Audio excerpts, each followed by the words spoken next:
Vamos começar pelo Irão.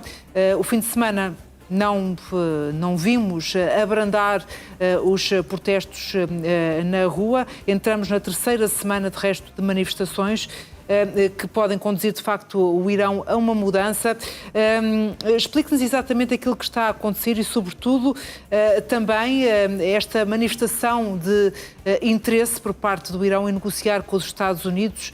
O que é que poderá vir dessas conversações? Muito bom dia, Janete. Bom dia também aos senhores telespectadores. Neste momento, sobre o Irão, há mais dúvidas do que certezas. E porquê? Porque, verdadeiramente, o discurso de Donald Trump também é dúbio. E por isso mesmo, quando o líder de um país como os Estados Unidos tem uma posição que não é clara, é evidente que a situação também não é clara. E em que pontos em concreto é que o discurso de Trump é dúbio? É que Donald Trump diz que o Irão quer negociar. Sim. E quando se diz o Irão, é o regime iraniano. Mas, por outro lado, diz que está muito atento que o povo iraniano quer liberdade, anseia por liberdade e que os Estados Unidos estão disponíveis para ajudar. Ora, significa que estão aqui duas posições, porque a primeira posição tem em conta a posição do governo, a segunda tem em conta a posição dos manifestantes. Os Estados Unidos não têm grandes recordações das suas intervenções no Irão. Repare, nós sabemos que em 1953 a CIA e o MI6 britânico foram os responsáveis pela queda do primeiro-ministro iraniano. E porquê é que fizeram isso? Porque esse primeiro-ministro iraniano, Mohammad Mossadegh, o que é que ele fez? Nacionalizou o petróleo. É sempre o petróleo. São sempre os recursos. Vai sempre lá parar. E porquê é que ele o nacionalizou? Porque havia uma companhia que era uma companhia britânica, apesar de no nome haver a referência a persa e britânica, a grande verdade é que aquela companhia era uma companhia britânica. E como o primeiro-ministro disse que ia, portanto, nacionalizar o petróleo, o que acontece é que essa companhia sentiu-se prejudicada. E os interesses dos Estados Unidos também. Isto aconteceu em 1953. Só em 2013 é que a CIA aceitou dizer que tinha participado na queda do primeiro-ministro iraniano. E só em 2017 é que os documentos ficaram disponíveis. São mais de 1000 documentos e que provam claramente que este governo caiu, o governo iraniano caiu porquê? Para escolher um outro governo que fosse, portanto, tivesse nas mãos do Shah, que por sua vez estava nas mãos dos Estados Unidos. O que é que acontece? Isto levou, depois, em 1979, à revolução que levou o atual, não o atual, mas o Ayatollah ao poder. Àquilo que se chama a Revolução Islâmica, que é o início da quarta fase, ou da quarta estirpe, de terrorismo global. E, portanto, temos de perceber que este regime que está neste momento em Teherão, está em Teherão muito por força também de uma atuação desastrada dos Estados Unidos na década de 1950, mais exatamente em 1953. E aí há forma de corrigir esse erro? Quem não aprende com os erros da história está condenado a repeti-los. É preciso perceber que os Estados Unidos, já em 2010, tiveram uma atuação completamente diferente. E em 2010 ainda não estava Trump no poder. Em 2010 os Estados Unidos atacaram o Irão de uma forma muito mais subtil, com um vírus. Porquê? Esse vírus descontrolou completamente, por exemplo, as rotativas das centrais nucleares.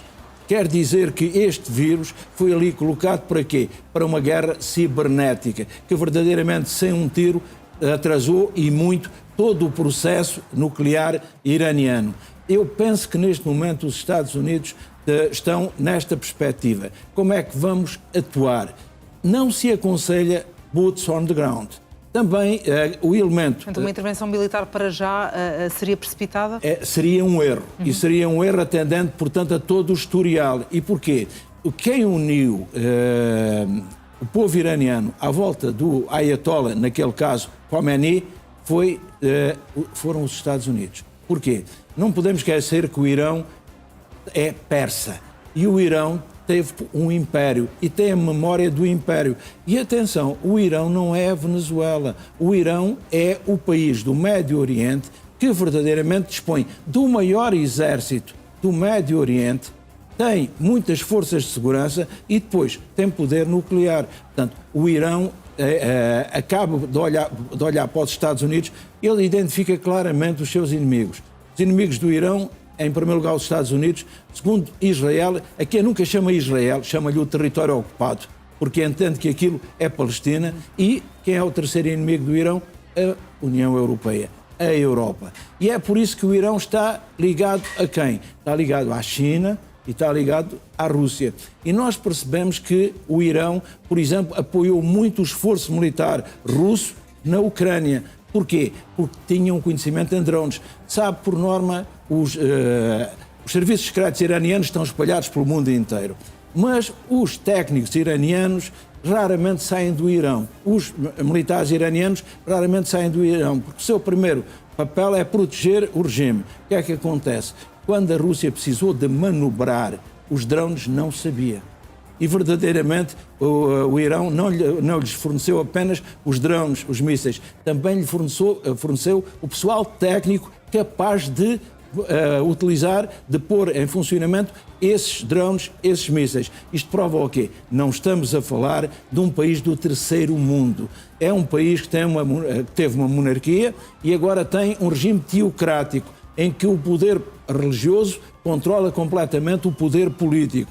É com este país que os Estados Unidos têm de lidar. E não convém, minimamente, que o façam de uma maneira como Donald Trump ameaçou ainda ontem, a dizer, se eles não negociarem, primeiro diz que eles estão disponíveis para negociar, voltamos à posição dúbia, depois dizem, se não negociarem vão ver o que lhe cai em cima. E quando lhe cai em cima, nós já percebemos que Donald Trump não tem problemas em utilizar o poder militar. Mas há um grave problema, é quem está do outro lado. E desde Maquiavel que se diz uma coisa muito simples, como já se dizia na arte da guerra. A vitória não depende apenas da nossa capacidade, também depende do conhecimento do inimigo. Muito bem. E se calhar esse conhecimento do inimigo também nos serve para a próxima abordagem, que tem a ver com a Groenlândia e com a possibilidade de Berlim e Londres, em particular, é um grupo de países europeus, mas com Berlim e Londres à cabeça, a discutir um envio de tropas para a ilha da Dinamarca, no fundo, para proteger esta região do Ártico. Como é que olha para esta decisão? Essa é outra grande confusão. O que acontece é, estes países são membros da NATO, a Dinamarca é membro da NATO, os Estados Unidos também. E mais do que isso, são a potência liderante da NATO. Então, quando se decide no âmbito de países, é diferente de decidir no âmbito da NATO. O problema é que esses países pertencem à NATO.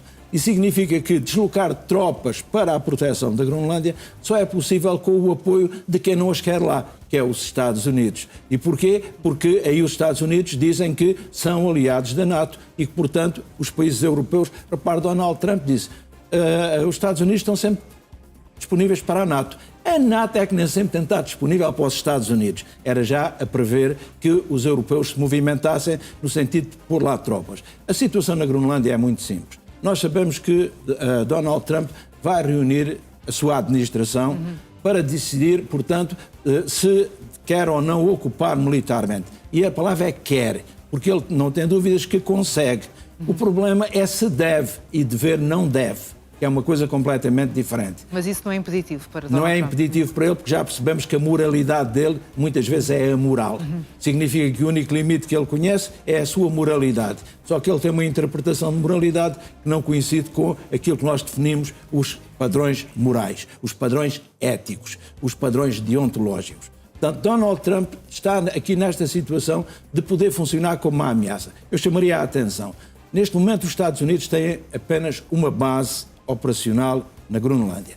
Têm lá um efetivo à volta de 150 militares.